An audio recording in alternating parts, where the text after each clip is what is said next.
Thank you.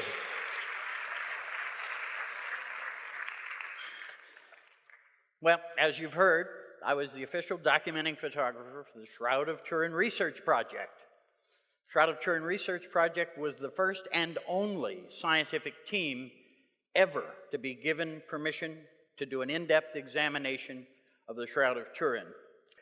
So there it is. That's that piece of cloth that got into my life 35 years ago. Well, as a professional photographer, I specialized in scientific, medical, and technical kinds of issues. So I had the skills and the qualifications that were necessary to be a part of the team that examined the shroud. But when they, when they first asked me to do this, first thing I said was, no way. And why did I refuse? Well, the answer is simple. I was very uncomfortable with the subject matter because I was born and raised in an Orthodox Jewish home. Now, I want to be clear about that. I am not a practicing Jew at this point in my life, but I was for that first 13 years. Both my parents immigrated to America from Poland, and when they were little kids, just before World War II. And so my question, and the question that went through my mind at the time, was why would a Jewish man want to get involved with what is probably, arguably, the most important relic of Christianity? At that moment in my life, I couldn't see any benefit to being involved. Well, not only that, I was a total skeptic and figured that the shroud was probably some form of a painting, which was the conventional wisdom in 1978. I fully expected to get to Turin, take a quick look, see the paint and the brushstrokes, and go home. I even stupidly said that publicly somewhere. And of course, for the last 35 years, I've been living to regret those words. Anyway, in the end, I viewed this whole thing, this was going to be a free trip to Italy. That's what I thought. In the end, of course, I did join the team because the image on the shroud has some fascinating properties that piqued my scientific curiosity. But I still tried to quit twice again. And in fact, as our team grew, a few men from the Jet Propulsion Labs became members of our team. One of them was a man named Don Lind, may rest in peace.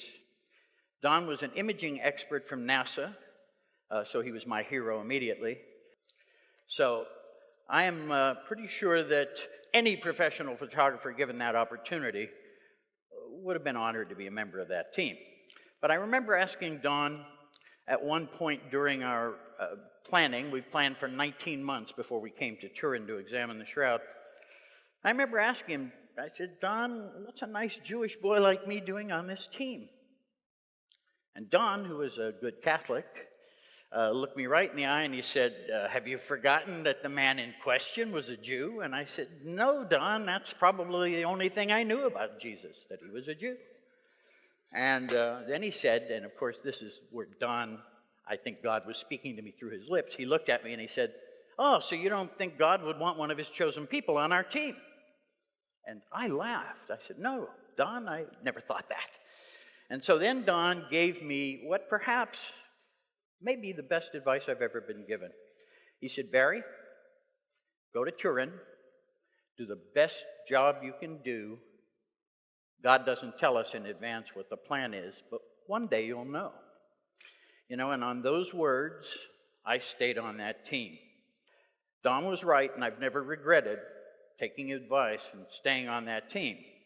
Now, the test we performed went on over the years that we did it and then evaluated it, went on to ultimately prove that the shroud was not a painting, not a scorch, or not a photograph. These were the kind of conventional wisdom things that people had, and so all the tests that we planned basically were to test for those kinds of things.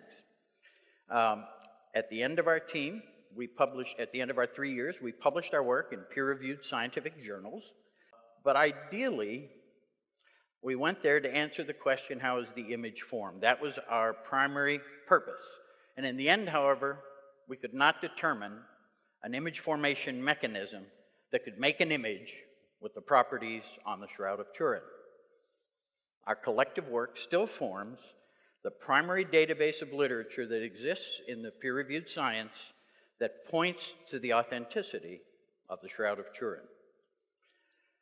However, even with all that, it still took another 18 years before I was convinced.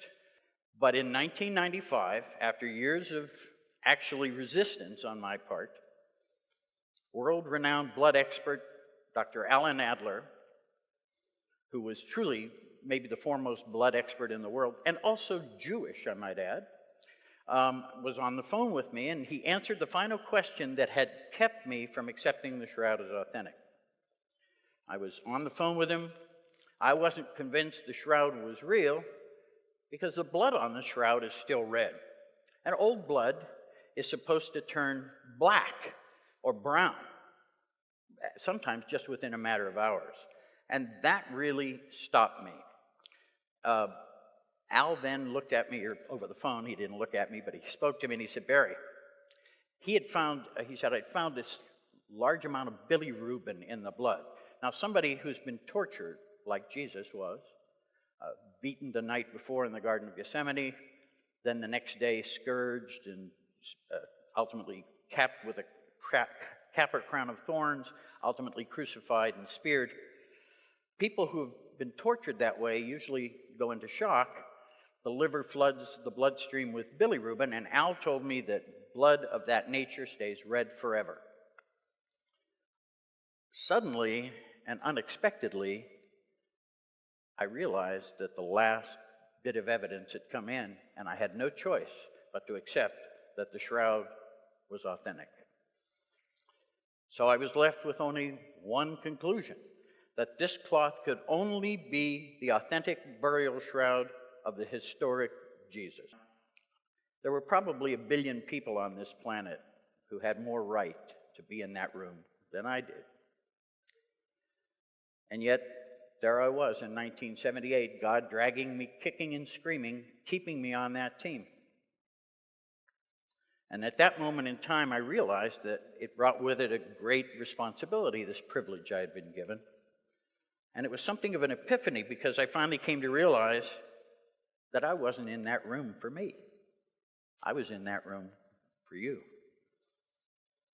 Now, I knew the truth about the shroud and was frustrated because my Christian brothers and sisters were not getting that truth. And to me, all of our team members had always been doing this simply about the truth.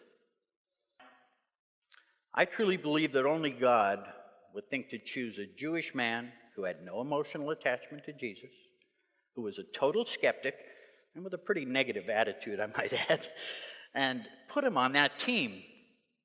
Now, ironically, I'd learned it as a child that the Jews were a chosen people.